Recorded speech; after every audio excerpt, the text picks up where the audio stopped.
आजचा 1 मे दिवस आहे आणि 1 मे दिवस म्हटलं तर आपल्या महाराष्ट्राचा आपण महाराष्ट्र दिवस म्हणून याला साजरा करतो आहे। आजचा दिवस कामगार दिवस म्हणून पण आपण साजरा करतो। म्हणजे श्रम आणि महाराष्ट्र याची जोड ज्या पद्धतीने आहे तो आजचा दिवस आपल्याला तो संदेश मुद्दाम देतो आणि म्हणून अशा या दिवसाच्याही आपल्या सगळ्यांना मी मनापासून शुभेच्छा देतो। आपले महाविकास आघाडीचे लाडके उमेदवार डॉक्टर शिवाजी काळिंगे यांच्या प्रचाराच्या निमित्तानं या कार्यक्रमाला उपस्थित झालेले आपल्या लातूर जिल्ह्याचे सुपुत्र आणि महाराष्ट्रातलं भविष्यातलं मोठं नेतृत्व आमचे लहान बंधू अमित देशमुखजी या कार्यक्रमाला उपस्थित झालेले आमच्या सोबत आलेले वक्फ बोर्डाचे राज्याचे अध्यक्ष आणि अल्पसंख्याक सेलचे राज्याचे अध्यक्ष आमदार डॉक्टर वजाद मिर्जाजी, आमचे विधिमंडळातले सहकारी विनायकजी त्या काळात होते, आमचे माझ्याबरोबर आमदार पण म्हणून ते काम केलेलं आहे। आपल्या भागातले लोकप्रिय माजी आमदार विनायक पाटीलजी, या कार्यक्रमाला उपस्थित झालेले शिवसेनेचे नेते बालाजी रेड्डी, आमचे तालुका अध्यक्ष डॉक्टर गणेश कदम,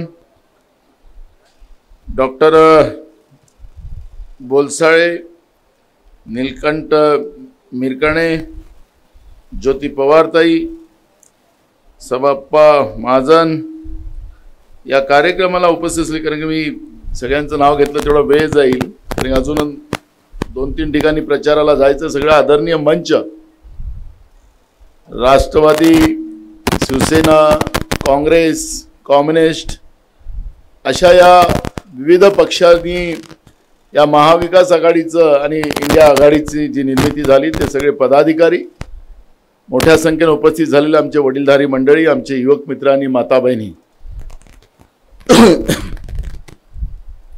खरं तर आपल्या महाराष्ट्राची एक परंपरा आहे। आपला महाराष्ट्र प्रत्येक जिल्हा, प्रत्येक तालुका याची अलग अलग विविधता आहे आणि आपल्याला लातूर जिल्हा म्हटलं तर शिक्षणामध्ये अग्रेसर असलेला हा लातूर जिल्हा आहे, त्याला लातूर पॅटर्न आपण म्हणतो। पण राज्याचे मुख्यमंत्री काल भाजपच्या प्रचाराला आले होते आणि त्यांचे आका त्यांच्यासोबत होते। त्यांचे आका, त्याचं भाषण पण कोणीच आजकाल ऐकत नाही त्याच्या आकाचं, त्या ठिकाणी म्हणाले की लातूर पॅटर्न नाही, हा भंगार पॅटर्न आहे। काय म्हणाला तो खोकेवाला मुख्यमंत्री? काय म्हणाला रेड्डी साहेब? हाय, लातूर पॅटर्न भंगार पॅटर्न आहे। हा कोणाचा अपमान झाला? लातूरकरांचा, लातूर जिल्ह्याच्या प्रत्येक नागरिकाचा, ज्या लातूरने विलासराव देशमुख साहेबांच्या आणि अनेक नेत्यांच्या माध्यमातून आमचा लातूर जिल्हा उभा झाला, त्याच्यातून अनेक नेतृत्व उभे केलेत। अनेक शिक्षणामध्ये काळिंगे साहेब असतील असे अनेक डॉक्टर, इंजिनियर आणि मोठ्या मोठ्या पदावर आमच्या महाराष्ट्रात नाही तर जगात मध्ये आमची मुलं मुली गेलीत। त्या पॅटर्नला अगर भंगार पॅटर्न म्हणलं जात असेल तर आपण काय केलं पाहिजे? आता आपण काय केलं पाहिजे सांगा? आता यांचा भाजपचा भंगार केला पाहिजे की नाही? भाजपचा भंगार केला पाहिजे की नाही पाहिजे? हे त्यांचं ते काय खासदार तो होता तो उमेदवार त्यांचा काय बोलला विनायकराव त्याच्याकडे लक्ष नाही, पण हा एक प्रकारची म्हणजे शिवा आपण त्याला म्हणतो ते पूर्ण महाराष्ट्राच्या लातूर पॅटर्नचा स्वाभिमान सगळ्यांनाच आहे। पण त्या लातूरमध्ये येऊन भंगार पॅटर्न म्हणलं जात असेल तर आता भाजपचा कायम भंगार करण्याचं काम तुमच्या हातात आलेलं आहे आणि तुम्ही करणार असा माझा विश्वास आहे। मी लातूर जिल्ह्याच्या या निवडणुकीमध्ये पहिल्यांदा आपल्या प्रचारासाठी आपल्या इथं आलो। मी अमित भैयाचं मनापासून त्यांना आभार व्यक्त करेल की अशा संतांच्या भूमिकेमध्ये, या भूमीमध्ये, स्वातंत्र्यवीरांच्या भूमीमध्ये मला आणून मला या भूमीचं दर्शन करता आलं, नतमस्तक होता आलं आणि इथून मी लातूर जिल्ह्याच्या आमचे उमेदवार डॉक्टर शिवाजी काळगे यांच्या प्रचाराला मी या ठिकाणी येण्याचा योग मला अमित भैया तुम्ही आणून दिला. या भूमीवर आणून मला खरं तर महाराष्ट्राच्या कानाकोपऱ्यात मी सगळीकडे जातो, पण ज्या ठिकाणी भाईचारा आहे, आपसातलं प्रेम आहे आणि तिथं लोक गुणागोविंदांना आणतात, त्या संतांच्या भूमीमध्ये, स्वातंत्र्यवीराच्या भूमीमध्ये आल्यानंतर त्याचा आनंद एक आगळा वेगळा असतो. आणि खरंच भैया मी तुम्हाला सांगतो, तुम्ही 2 लाखानं नाही, हा उमेदवार 5 लाखाच्या मताच्या फरकाने निवडून आपला येईल अशा पद्धतीची स्थिती आज आहे. मी विशेष करून आज भाजप जे घाबरलेली आहे त्याचा राहुल गांधीजी सातत्याने उल्लेख करतात. त्याचं कारण काय की भाजपनी कधी पण ते महाभारतातले खिलाडी आहेत, ते रामायणातले कधी नाही. फक्त रामाचं नाव घेणार आहेत, त्याच्यामध्ये रामाचं नाव घेतील, ते भगवान श्रीरामाचं नाव घ्यायचं, पण महाभारतातले सगळे रोल निभवायचे. अर्जुनाचा रोल कधीच निभवायचा नाही, पांडवाचा कधीच रोल निभवायचा नाही, पण कौरवाचा रोल निभवण्यामध्ये त्यांना फार त्यांच्यामध्ये त्या पद्धतीची ती त्यांच्यामधला तो स्कोप आहे, त्या पद्धतीचं वागतात आहेत. कारण की आपण पाहतोय की जी गॅरंटी आपण इंडिया आघाडी म्हणून दिलेली आहे, या इंडिया आघाडीच्या गॅरंटीमध्ये एक विशेषता अशी आहे की आम्ही जातीनिहाय जनगणना करू.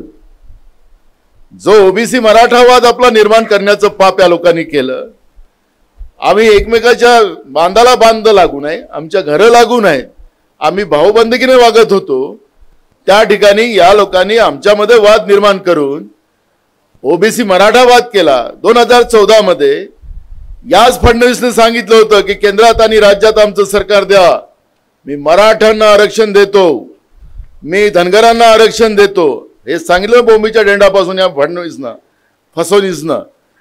आणि तिथून हे आग पेटली. यांच्या हातात सत्ता होती, राज्यात सत्ता यांच्या हातात होती, देशात त्यांच्या हातात सत्ता होती, आणि मागासवर्गीयाचा प्रधानमंत्री आहे असं सांगलं जात होता. हा मागासवर्गीयाचा प्रधानमंत्री नाही, हा व्यापाऱ्यांचा बनिया असलेला प्रधानमंत्री नरेंद्र मोदीच्या रूपाने आपण गेल्या 10 वर्ष आपण त्याचं कामकाज पाहतोय. यांनी काय केलं की पुन्हा मराठवाडा पेटवून टाकलं. तुम्ही भांडत बसा, पण शेतकऱ्यांचे प्रश्न कुठलाही त्याच्यावर चर्चा नाही. विधानसभेमध्ये भैया असेल, मी असेल, आम्ही सातत्याने मांडत होतो की अवकाळी पावसामुळे मोठ्या प्रमाणात शेतकऱ्याचं नुकसान झालं, बेरोजगाराचे प्रश्न आमचे मोठ्या प्रमाणात निर्माण झाले, पीक विमा आमच्या शेतकऱ्याला मिळत नाही, 50,000 रुपये प्रोत्साहनाचे देण्याचा निर्णय केला, अजूनपर्यंत शेतकऱ्याला मिळाला नाही. जे कर्ज आम्ही शेतकऱ्यांना बिनव्याजाचं द्यायचो, त्या कर्जामध्ये 6% व्याज पुन्हा त्यांनी लावला. अशा पद्धतीने शेतकरी विरोधी धोरण चाललं. पण आपण सगळेजण मराठा ओबीसी वादामध्ये लावलं त्यांनी कामाला, मीडिया पूर्ण त्याच्यामध्ये कामाला लागली आणि मूळ प्रश्न आपल्या बाजूला पडले. रोज शेतकरी आत्महत्या करत होते, शेतकऱ्यांवर चर्चा नाही, रोज मरे त्याच्यासाठी कोण चिंता करेल अशा पद्धतीची परिस्थिती निर्माण केली. आणि मराठा आरक्षणामध्ये आखरी हा खोक्याचा मुख्यमंत्री पुढे आला आणि सांगितलं मी देऊन टाकली.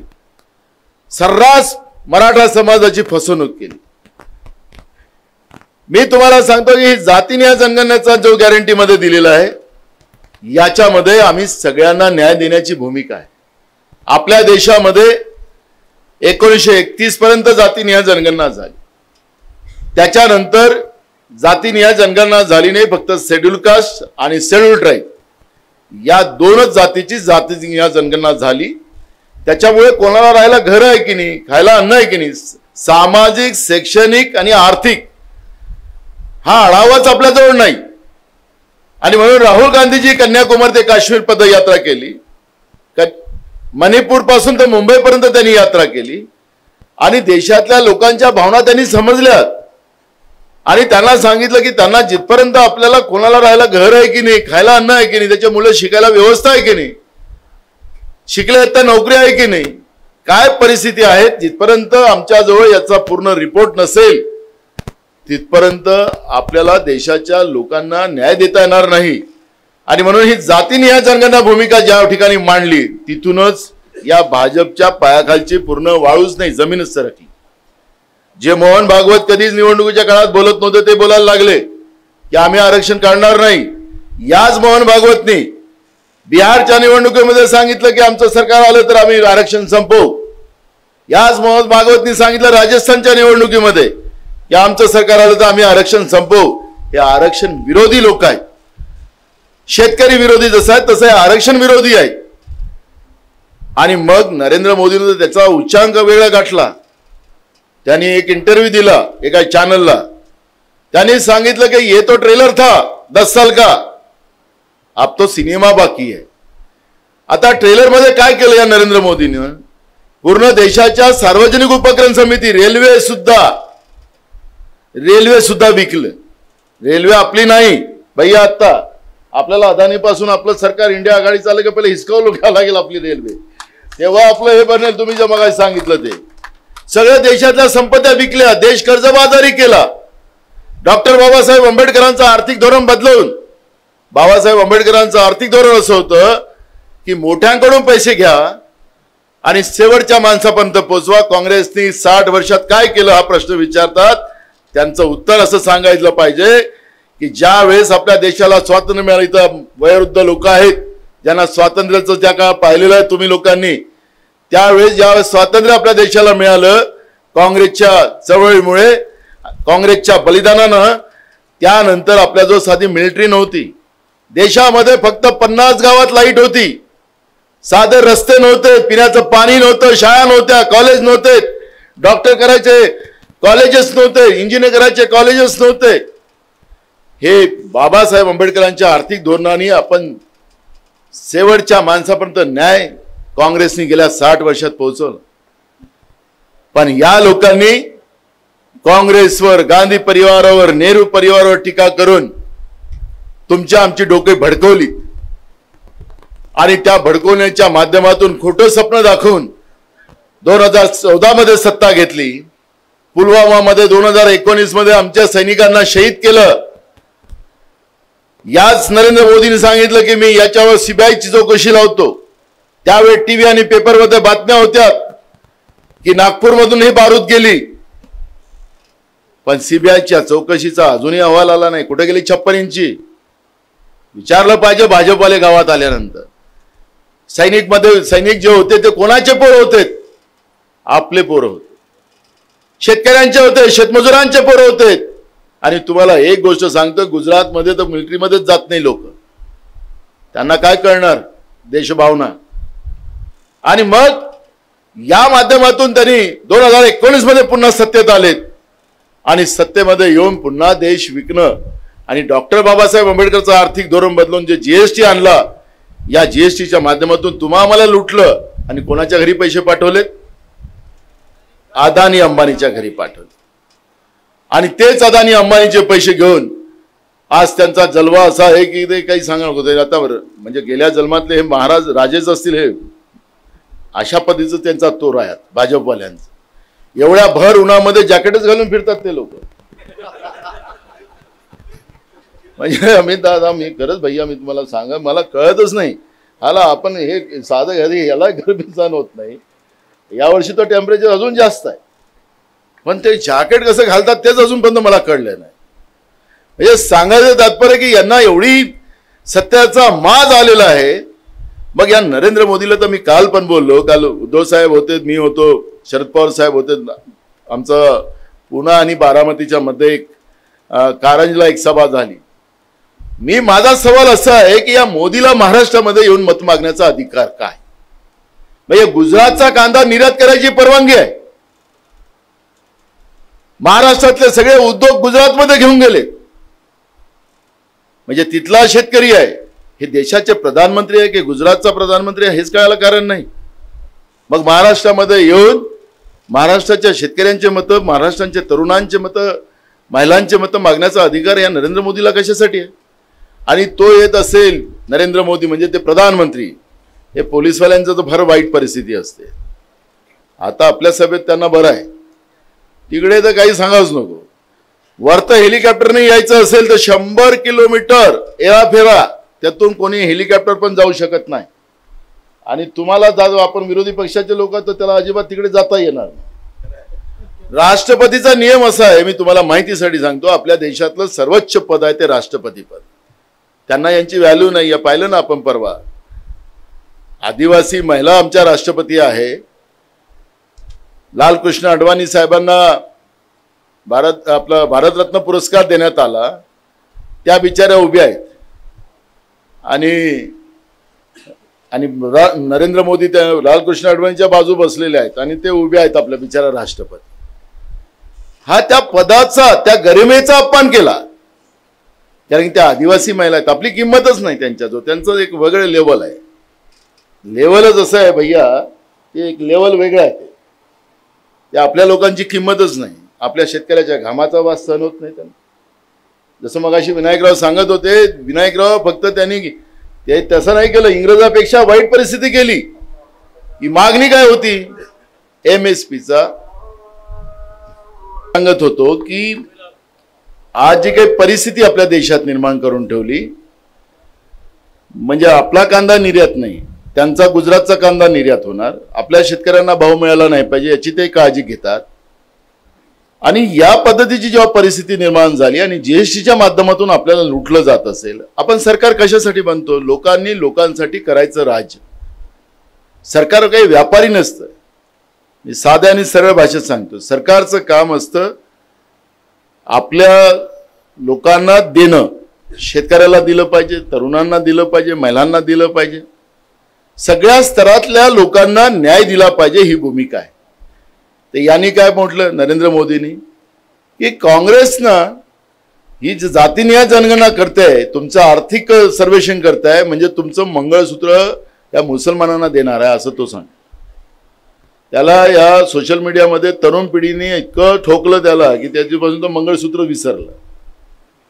ते तेव्हापासून मंगळसूत्र बोलत नाही. ते आम्ही 1 लाख रुपये दर वर्षाला महिलांना देण्याचा निर्णय केलेला आहे. ह्या गॅरंटी कार्डमध्ये आहे. आम्ही देण्याच्या गोष्टी करतो तर घेण्याच्या गोष्टी करतो. GST मध्ये कोणी घेतलं? खताची पोत्री, आपण शेतकरी वर्गाचे लोक आहात या भागात, आज खताची पोत्रीचे वजन किती आहे? 45 किलो. 2014 मध्ये किती किलो होती? हिचं की साधा आपण DAP खताचा भाव पाहिला 2014 मध्ये तो 450 रुपये होता. आता किती आहे? 1700. आता हे आपल्याला गावामध्ये सांगता मोदीनं आम्हाला 6000 रुपये पाठवले, वर्षाचे 6000 पाठवले. मोदी तुमच्याजवळून किती पैसे घेऊन जाते तुम्हाला अंदाज आहे का? मोदी तुमच्याजवळून वर्षाचे 2 एकराचा शेतकरी असेल त्यावर 1 लाख रुपये घेऊन जातो. 2014 मध्ये डिझेलचे भाव किती होते? आता एक तरी शेतकरी मला सांगा बैलांनी शेती करतं का? सगळं ट्रॅक्टरला डिझेल लागलं. पहिले आपण रॉकेलचं तेल टाकायचं, तेही बंद करून टाकले यानं. ते सांगतो ना मी तुम्हाला. तर आता मला सांगा 2 एकराच्या शेतकऱ्याकडून वर्षाचे 1 लाख रुपये घेऊन जातो मोदी. आणि मग मी मगाशी म्हणाला ना तो पक्का बनिया आहे. तर बनिया कसं आहे तुम्हाला ते सांगतो. 1 लाख रुपये घेऊन जातो, तुम्हाला देतो 6000 रुपये. मग 6000 रुपयानंतर काय करतो की तुमच्या पोरानं किंवा पोरीनं बँकेत अर्ज केला की तिला काही 50,000चं काही 1 लाखाचं लोन पाहिजे, बिझनेस करायचा आहे. तर जसं तुमचं आधार कार्ड जोडला, इन्कम टॅक्सचा कागद जोडला, काही आपली प्रॉपर्टी जोडली की सरळ नरेंद्र मोदीला माहीत होऊन जाते आधार कार्डच्या आधार काही हे आता गरीब राहिले नाहीत, हे श्रीमंत झालेत. आणि मग तो कलेक्टरला फोन, कलेक्टरला सांगतो की ते तहसीलदारला सांग त्याला आतापर्यंत मोदीचे जेवढे पैसे दिले ते वापस घ्या. असं करतो की नाही? म्हणजे तुम्ही घेतलेलं सगळं पैसे त्याला 6000 तेव्हा आपण तर मागले नव्हतं. त्याने सांगितलं होतं किंमत कमी करणार, महागाई कमी करणार, हेच नरेंद्र मोदींनी सांगितलं होतं ना. आता परवाच्या दिवशी त्यांनी लोकमत IBNला एक मुलाखत दिली. म्हणजे खोटं किती बोलावं, आणि ते नरेंद्र मोदी प्रधानमंत्र्यांनी बोलावं. नरेंद्र मोदी बोलतो खोटा, पण प्रधानमंत्री पदावर ते म्हणाले की या 10 वर्षामध्ये मी महागाईला आळा टाकून ठेवण्यामध्ये मला यश मिळालं. नरेंद्र मोदी काय सांगतो, 10 वर्षात मला महागाई वाढवण्यामध्ये, महागाई कमी करण्यामध्ये मला यश प्राप्त झालं. म्हणजे किती खोटं बोलावं कोणी. किमती 4 पटीने वाढवल्यात. आमचा सोयाबीन असेल, आमचा कापूस असेल, आमचा ऊस असेल. आता मला तर एक नवीनच घटना ऐकायला मिळाली. 500 रुपयानं आपला ऊस घेतात ते घडीवाल्यांचा. त्या घडीवाल्यांनी तरी मतं कशाला मारावे त्यांना. सांगितलं ना अमित भैयांनी, मांजरा पॅटर्नच्या आधारावर मांजरा परिवार ज्या पद्धतीने आपल्या ऊस उत्पादकाला पैसे देतात त्या पद्धतीने आम्ही या भागातल्या शेतकऱ्यांना देणार, ही हिंमत आहे. ही शेतकऱ्यांच्या घामाचं, श्रमाची, मेहनतीचं खऱ्या अर्थाने त्याला न्याय देण्याची भूमिका मांडतात आणि ते 500 रुपयाला ऊस घेतात. म्हणजे सांगायचं तात्पर्य असं की या पद्धतीची ही लालची लोक, गिधाडासारखी लोक, म्हणजे गिधाडं आता कमी झाली, दिसतच नाही, माणसाच्या रूपाने गिधाड निर्माण झाली ही वाली. हे या पद्धतीने समजा हे चित्र होत असेल. आम्ही सांगितलं की आमचा ग्रॅज्युएट झालेला मुलगी असेल त्याला पहिली नोकरी देण्याची हमी आम्ही दिली. 8,500 रुपयाचं स्टायपन दर महिन्याला त्याला द्यायचं, अशा पद्धतीचा निर्णय केला. म्हणजे समजा त्या 30 लाख कर्मचाऱ्याचे पद तर भरूच, पण त्याच्यामध्ये एक विशेषता अशी सांगितली या गॅरंटीमध्ये की आज महाराष्ट्रामध्ये पोलिसाची भरती असेल, आरोग्य सेवकांची असेल, तुमचं कृषी सहाय्यक असेल, तलाठ्यांचे पद असतील. आमचे मुलं मुली बिचारे ते पोलीसमध्ये भरती व्हायला सकाळपासून धावत राहतात, पेपरमध्ये अभ्यास करतात, पूर्ण रोज कुठं कोचिंग लावतात. आणि आमचे मुलं 1,000 रुपये ऑनलाईन भरून 3,000 पदं असतील तर 3 लाख मुलं मुली अर्ज करतात 3,000 पदाचे. 1,000 रुपयाच्या हिशोबाने झाले किती पैसे तो हिशोब लावा. आणि कोणाचे असतात ते RSS वाल्यांच्या त्या संस्था असतात, त्याला आपल्याला पैसे भरावे लागतात, पैसे त्यांच्या घरी. मग तिथं गेलं की पेपरच फुटला, पेपर फुटला की जा बाप आपल्या घरी. 6 पिढ्या बर्बाद केल्या 10 वर्षात. मेगा भरती. आज फडणवीस सांगायचा, दिल्लीमध्ये तेच झालं होतं नरेंद्र मोदीच्या सरकारचं. आणि म्हणून या गॅरंटीमध्ये सांगितले की जो कोणी पेपर फोडण्याचं पाप करेल त्याला जन्मठेपेची शिक्षा देण्याचा निर्णय याच्यामध्ये घेतला. म्हणजे जे मेहनत करणारी मुलं मुली आहेत त्याला कुठल्याही शिफारसीची गरज नाही, त्याच्या आईवडिलाजवळ पैसे नाही, पण त्याच्या बुद्धिमत्तेच्या आधारावर त्या मुला मुलींना संधी मिळावी, या पद्धतीचा कायदा करण्याची भूमिका या ठिकाणी घेतली. ज्या मुला मुलींना नोकरी करायची नसेल, नोकरी नाही मिळाली, 8,500 रुपये दर महिन्याचे मिळेलच, पण ज्याला व्यवसाय करायचा असेल त्याला बिनव्याजी लाखो रुपयाचं कर्ज देण्याचंही सुद्धा त्या ठिकाणी या गॅरंटीमध्ये दिलेलं. याला काही ते मोदीचं सारखं नाही, ते 6,000 पूर्ण ते घेतलेले सगळे पैसे वापस करा, हा नियम नाही आहे याच्यात. म्हणून त्यांच्या पायाखालची वाळू सरकली. आम्ही निर्णय केला या गॅरंटीमध्ये, महाविकास आघाडी इंडिया आघाडीमध्ये, की आमच्या ज्यासाठी विनायकराव मगाशी बोलत होतात, माझा मुद्दा सुटला, तिथं दिल्लीमध्ये शेतकरी येऊ नये, MSP कायदा चालू करावा, लागू करावा यासाठी. म्हणून यांनी खिळे गाडलेत दिल्लीच्या सीमेवर, खिळे गाडले, शेतकरी घाबरले नाहीत, खिळे उपडून दिल्लीकडे सर झाले.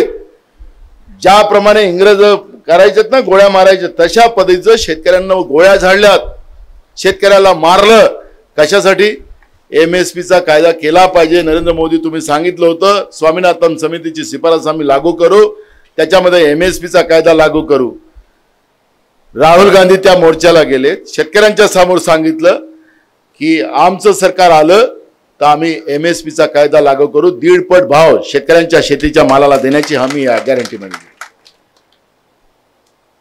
तुम्हाला प्रधानमंत्री पीक विमा योजनेमध्ये लुटलं जाते, 1 रुपयात विमा केला हे सांगतात भाजपवाले.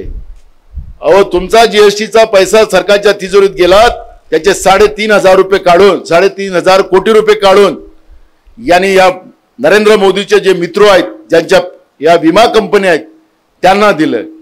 दुष्काळ पडूनही आम्हाला कधी पीक विमा मिळाला? याच्यामध्ये नियम बदलून शेतकऱ्यांच्या हिताचा निर्णय करून ज्या शेतकऱ्यांचं नुकसान झालं त्याला पीक विमा दिलाच पाहिजे, हे कंपल्सरी करण्याची गॅरंटी वॉरंटी सहित तुम्हाला दिलेली. त्याचप्रमाणे तिथंच थांबले नाही, त्याप्रमाणे यामध्ये अजून एक भूमिका घेतली की शेतकऱ्यांना वारंवार, लोकप्रतिनिधीला वारंवार कर्जमाफीची मागणी करण्याची गरज पडली नाही पाहिजे, म्हणून एक संविधानिक आयोग निर्माण केला जाईल. आणि त्या संविधानिक आयोगाच्या माध्यमातून ते आयोग त्याच्या भागात दुष्काळ पडेल, जी परिस्थिती निर्माण होईल, तो आयोग तिथं जाईल आणि आयोगाने शिफारस केली तर सरकारला त्यांची कर्जमाफी केलीच पाहिजे या पद्धतीची गॅरंटी या ठिकाणी दिली. दिल्लीमध्ये सरकार इंडिया आघाडीचं आलं तर पहिला निर्णय शेतकऱ्यांच्या कर्जमाफीवर घेतला जाईल ही गॅरंटी या ठिकाणी दिली आणि म्हणून त्यांच्या पायाखालची वाळू सरकली आणि बेफाम बोलतात. तर नरेंद्र मोदी तर काही नाही, परवा पुण्यामध्ये रेसकोर्सवर त्यांचा हे होता. रेसकोर्स म्हणजे घोडे धावतात त्याला रेसकोर्स म्हणतात, इंग्रजीमध्ये आपण त्याला रेसकोर्स म्हणतो. जे घोड्यांची शर्त होते, आपल्या बैलांचं शंकरपट होतो तो वेगळा, घोड्यांचा जो रेस होते त्याला रेसकोर्स म्हणतात. आता तिथं रेसकोर्स मध्ये का यांनी सभा घेतली हा एक प्रश्नच आहे. कारण महाराष्ट्रामध्ये खूप घोडे विकत घेतले ना त्यांनी, पण ते घोडे नव्हते. त्याला माहीतच नाही. त्याच्यामध्ये मुश्किलनं 15,000 लोक जमा झाले, त्याला 3,000 रुपयाच्या भावाने आणलं, एकाला 3,000 रुपये. आता इथं पैसे देऊन आणले का विनायक पाटील तुम्ही? अहो पदरचे पैसे खर्च करून आलात, तिथं पैसे देऊन आले पण लोक नाही पोहोचले. कारण की महाराष्ट्राच्या शाहू फुले आंबेडकरांच्या विचाराच्या महाराष्ट्राला, छत्रपती शिवाजी महाराजांच्या महाराष्ट्राला अपमानित करण्याचं सातत्यानं मग शिवसेनेचे लोक असोत, राष्ट्रवादीचे लोक असोत, त्यांचे घर फोडण्याचं काम यांनी केलं. त्यांना गद्या काय म्हणून बकऱ्यासारखं विकत घेतलं. 50 कोटी 50 खोके ओके. त्यांना वाटलं की सगळं बरोबर आहे. मग आमच्याकडे एक नजर फिरवली, नांदेड पहिले त्याच्या घेऱ्यात आले, आदर्श झालं. मग सगळं वातावरण आदर्शमय झालं. त्यांच्याही कारखान्याला 200 कोटी रुपये दिले. पैसे कोणाचे? 200 कोटी. हे जेवढे काही गेलेत ना आता तिकडे बाजूच्या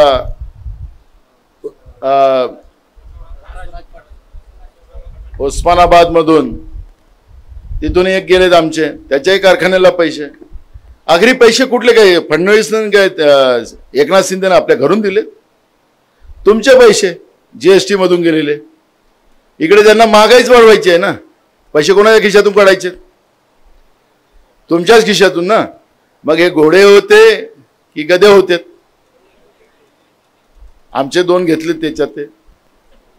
म्हणून तो नांदेडमध्ये विनायकराव, त्याच्यामुळे तुमच्या मित्राचं नुकसान झालं. आमच्या केसमध्ये तुमच्या मित्राचं नुकसान झालं. सांगा त्यांना, आता विचार करा, घेऊन घ्या तुमच्याकडे. सांगायचं तात्पर्य असं की ही जी काही परिस्थिती आहे, मी इथं 25 मुद्दे आहेत 5 गॅरंटीमध्ये, याच्यावरची समृद्ध चर्चा करणार नाही. पण एक गोष्ट अजून तुम्हाला सांगितली पाहिजे. आरोग्याचा कायदा, भैया मंत्री होते, भैयांना पण तो कायदा महाराष्ट्रात लागू करायचा, कारण राजस्थान सरकारने तो कायदा लागू केलेला होता. आणि त्या कायद्याच्या अंतर्गत जवळपास आता आपण आपली पहिली योजना होती राजीव गांधी आरोग्य योजना होती. आता महात्मा ज्योतिबा फुलेंच्या नावाने योजना या सरकारने केली. राजीव गांधीचं नाव बदलवलं, महात्मा ज्योतिबा फुलेंचं नाव दिलं. त्याला कोणी विरोध करायचं करा, पण त्या महात्मा ज्योतिबा फुलेंच्या विचाराने ती योजना व्हायला पाहिजे होती, ही आमची अपेक्षा होती. त्या योजनेचा फायदा मिळतच नाही. कोणाला 10,000 येते, कोणाला 5,000 येते, कोणाला येतच नाही. आपल्याला लक्षात असेल की आता आरोग्याच्या कायद्याच्या माध्यमातून जेवढे काही आजार आपले असतील ते सगळे आजार त्याच्यामध्ये ग्राह्य पकडले जातील आणि 25 ते 30 लाख रुपये हे सरकार खर्च करेल, केंद्र सरकार करेल. अशा पद्धतीचा आरोग्याच्या कायद्याच्या माध्यमातून योजना आपल्याला दिली. या मोदीने काय केलं? 2019 मध्ये कोरोना आणला. आणि मी जाणीवपूर्वक सांगतो का मोदीनं आपल्या देशामध्ये कोरोना आणला. हे चीनची बिमारी होती. आमचे नेते राहुल गांधी यांनी, सोनिया गांधींनी मोदींना पत्र लिहिलं प्रधानमंत्री म्हणून की कोरोना ही महामारी आहे, संसर्ग बिमारी आहे, याला सीमेवर जे काही लोक येतील बाहेरच्या देशातून त्याला तिथंच तपासून त्यांना कोरोनाच्या बाहेर काढून मग देशात येऊ द्या, अशा पद्धतीचं सीमा सील करा, अशा पद्धतीचं सूचना दिली.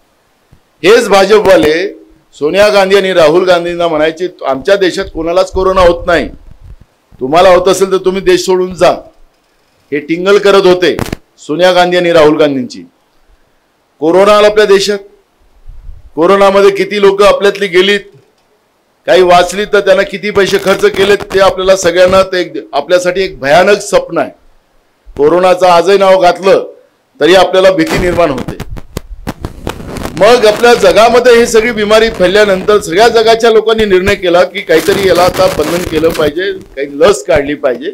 सगळ्या जगांनी चांगल्या चांगल्या लस निर्माण करण्याचं काम सुरू केलं आणि त्या लसीच्या माध्यमातून या नरेंद्र मोदींनी काय केलं की जो चंदा देगा, काय रेड्डीला चांगलं माहित आहे काय म्हणतात, दो देगा चंदा उसको मिलेगा धंदा. यानं काय केलंय, पुण्याचा तो लस बनवण्यावाला होता, हा तुम्हाला सगळे नाव माहिती पण विसरता तुम्ही लोक, त्याला ठेका दिला.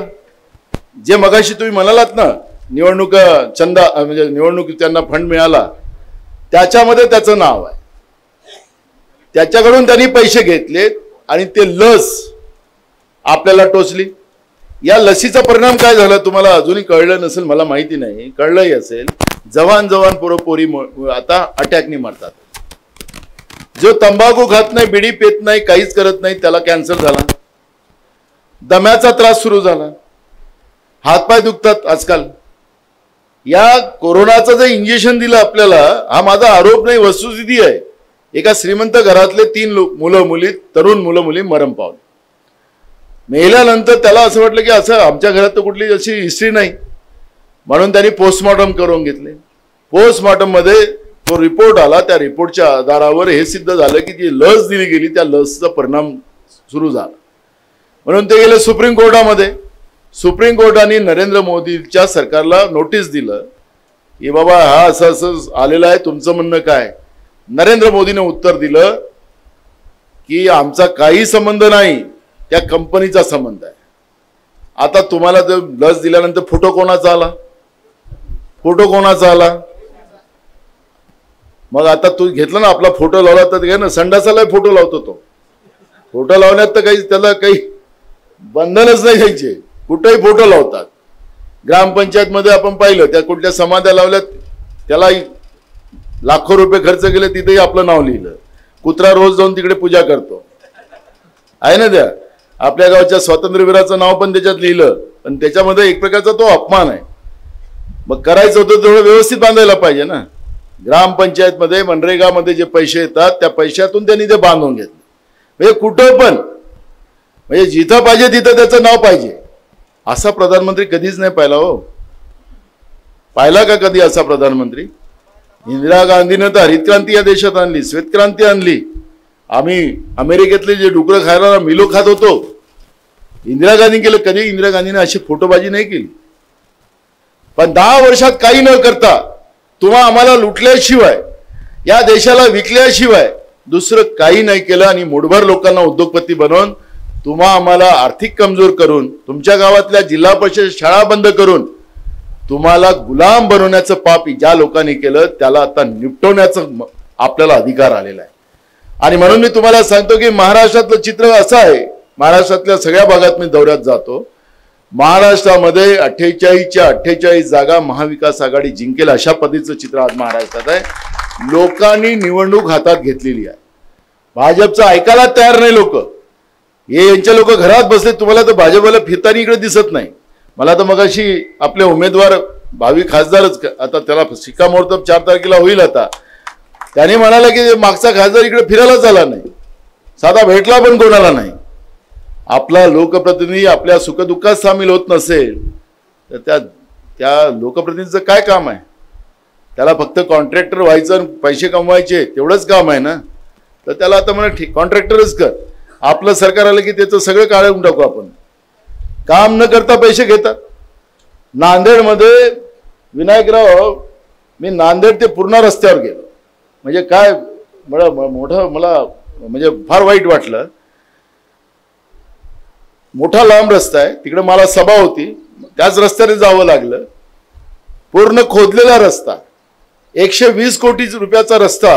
त्याला सुरुवातीला वर्क ऑर्डर मिळालं त्या कॉन्ट्रॅक्टरला, त्या कॉन्ट्रॅक्टरकडून तिथल्या नेत्यांनी पैसे घेऊन टाकले. त्याला सांगितले काम चालूच नको करू, आम्हीच सरकार आहोत. मग त्याला वर्षभर तसंच ठेवलं. पुन्हा त्याचं CSR वाढले, पुन्हा त्याला 100 कोटी वाढवले. 120 कोटीचा रस्ता 220 कोटीचा केला, पुन्हा 75 कोटी त्याच्याकडून घेतले. आणि या 3-4 वर्षामध्ये त्या रस्त्याने जाणारे लोक अनेक मेलेत ॲक्सिडेंटमध्ये. बाळतपणाच्या बायाचं रस्त्यातच बाळतपण झालं. रस्ताच नाही ना असा, खडखडखडवालाच आहे. हे किती पाप. म्हणजे जनतेची लूट, जनतेच्या मतावर निवडून यायची आणि जनतेची लूट करायची, ही परिस्थिती आहे. आणि स्वतःला मोठे नेते म्हणणारी लोक पाहिली. आणि म्हणून जे जनतेसाठी धावून जातात, जनतेच्या सुखदुःखात राहतात, त्याच लोकांना लोकांची पसंती या शाहू फुले आंबेडकरांच्या आणि छत्रपती शिवाजी महाराजांच्या महाराष्ट्रात आपल्याला पाहायला मिळते आहे. आणि म्हणून मी तुम्हाला सांगितले अतिशयोक्ती नाही 48 जागा येणार म्हणून. 48च जागा महाराष्ट्रामध्ये या महाविकास आघाडीच्या निवडून येतील. आपण मला तुमच्याकडून एकच भरोसा पाहिजे. मला हे सीट, कारण की लातूरची सीट माझ्या गुरुच्या कर्म आणि जन्मस्थळातली आहे. विलासराव देशमुख साहेब हे माझे गुरु आहेत. आणि ही महाराष्ट्रात सगळ्यात जास्त मताने निवडून आली पाहिजे, 5 लाखाच्या वर. आणि म्हणून त्या दिवशी मतदान जास्त करून कसं घेता येईल याचा प्रयत्न केला पाहिजे. कारण की ही लढाई जशी स्वातंत्र्याची लढाई, स्वातंत्र्यवीर आपल्या गावात होते, स्वातंत्र्याची लढाई लढली गेली होती, तशी ही दुसरी आपल्या देशाच्या स्वातंत्र्य लढ्याची भूमिका ही लढाई आहे. ही लोकशाही पद्धतीनं आहे. कारण की 400च्या पार हे तडीपार लोक बोलतातच आहे. त्यांचे खासदार काल पंकजा मुंडे पण परवा बोलली की आम्हाला संविधानात बदल करायचा, ती पण बोलून घेतली. कर्नाटकचा कालपर्यंत हेगडे बोलत होता, आता पंकजा पण बोलून गेली. मला कळत नाही बाबासाहेब आंबेडकरांचा संविधानाचा या लोकांना राग कशासाठी. कारण की जर मगाही सांगितलं त्यांनी परवा त्या नरेंद्र मोदींनी की आता तर ट्रेलर होता, आता सिनेमाच आहे, तर सिनेमा बंद करायचा, याच्यानंतर निवडणुकाच नाही. आणि एकदा निवडणुका नाही तर मग आपल्या लोकांची गत काय. आज निवडणूक आहे म्हणून विचारते, म्हणून नरेंद्र मोदी इकडे फिरते. निवडणुकात नसेल तर काय. 1 नेशन 1 इलेक्शनचा अर्थ काय. त्यांनी सांगितलं ना 1 नेशन 1 इलेक्शन, सगळं तयार आहे. माच्या 400च्या जवळ जागा गेल्या की त्यांना सगळ्या गोष्टी बदलवण्याचे अधिकार आहे. आणि म्हणून त्यांना वाटतं की आम्ही बदलवणार नाही. हे जे बोलतात मी बदलवणार नाही, याचा अर्थ ते बदलवणार आहे. यांनी सांगितलं होतं महागाई कमी करणार, 2014 मध्ये सांगितलं होतं की नाही महागाई कमी करणार, तर केली का. हे जे बोलतात त्याचं उलटं करतात. म्हणून आता यांना उलटं करायची वेळ तुमच्या हातात आहे. आणि म्हणून तुमचं मतदानाचं प्रमाण जे आहे ते मतदानाचं प्रमाणाला माहित आहे, ऊन आहे, उन्हाचा प्रादुर्भाव आहे, पण ही स्वातंत्र्याची लढाई आहे. स्वातंत्र्याच्या दुसऱ्या युद्धाची लढाई, आपल्या देशाचं संविधान आणि लोकशाही वाचवणं. बाबासाहेब आंबेडकरांच्या संविधानाला वाचवण्यासाठी आपल्याला सगळ्यांना एकजुटीनं येत्या 7 तारखेला शिवाजी काळंगे साहेबांना आपण बहुमतानं निवडून द्यावं. आणि 5 लाखाच्या मताचा फरक या फरकाने ते निवडून यावेत असा विश्वास मी तुमच्याजवळ व्यक्त करतो. मी आपल्या मनापासून आपल्या सगळ्यांना मनापासून धन्यवाद देतो. आणि या संतांच्या भूमीमध्ये आणि स्वातंत्र्यवीराच्या आणि जे अमित भैयांनी मला सांगितलं त्याप्रमाणे स्वातंत्र्यवीरांचं या ठिकाणी एक मोठं स्मारक व्हावं, सैनिक भवन व्हावं. आपल्या आशीर्वादाने महाराष्ट्रामध्ये महाविकास आघाडीचं सरकार येणारच आहे. मी तुम्हाला शब्द देतो. आता आमच्याकडे तो यांचा जो इकडला तुमचा कारखान्याचा मालक जो आहे तर सध्या तो काही अर्थमंत्री होणारच नाही आमच्याकडे अर्थ खातं ते नाही तर ते काय, ते फक्त तो त्याचं गणित राहायचं तेवढ्या पुरतं. आता तो नाहीच आहे आता त्यामुळे आम्हाला आता पैशाची काही अडचण नाही. महाराष्ट्रासारख्या राज्यामध्ये कुठलीही पैशाची अडचण नसते. म्हणून तुम्हाला सांगतो की भैयानी जो शब्द आपल्याला दिलेला आहे त्याला पूर्ण करण्याचा विश्वास मी या ठिकाणी देतो आणि माझे 2 शब्द पूर्ण करतो. धन्यवाद.